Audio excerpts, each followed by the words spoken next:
on the way to an eventual state or entity, not unlike what the Zionists and the Jews had done for decades before the establishment of Israel. And we discussed it, and I also brought friends from the government for these private discussions.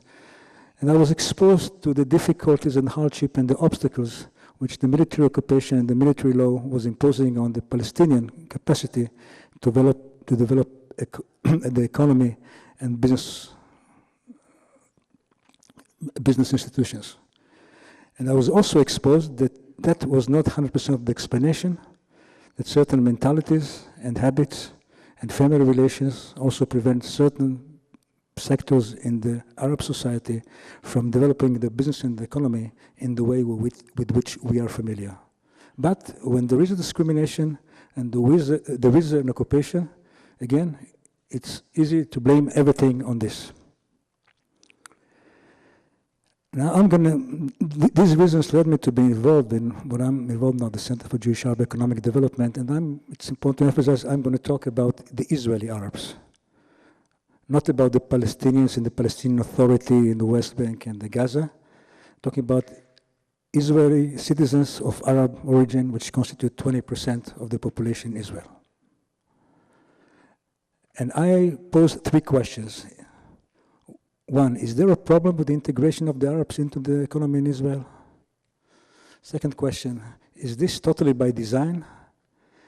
And the third question, is the situation compatible with the long-term interest of Israel? My answer is yes to the first question. There is a problem with the integration of the Arabs into the economy. To the second question, no, it's not necessarily just by design. Some of the elements are not Arab-specific. And third, a resounding no. The situation is definitely incompatible with the long-term future and survival of Israel, the way I see it.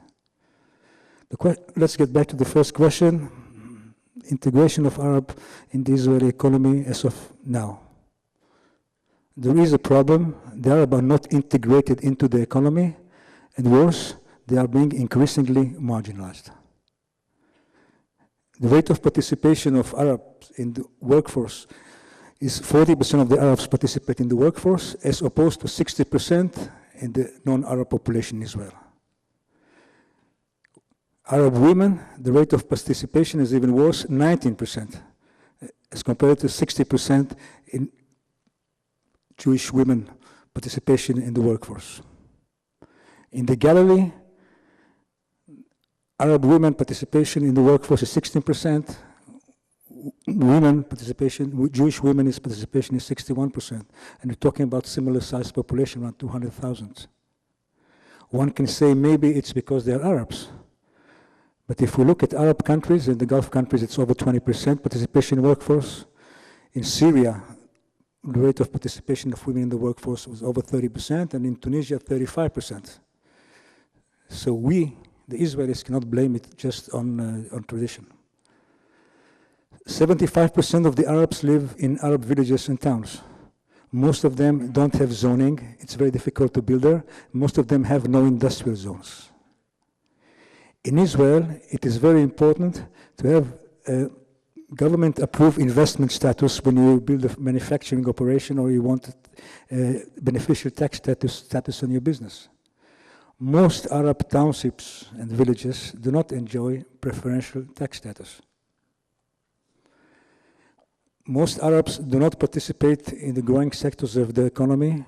They are left in local, slow-growing segments of the economy. The OECD, it's an organization of the leading economies in the world, an organization which Israel has joined after many years, just last year. It says, okay, and I'm quoting, okay, the level of inequality and poverty in Israel is among the highest in the OECD. Now, OECD is not just the United States and Sweden. It also includes countries like Turkey and Mexico.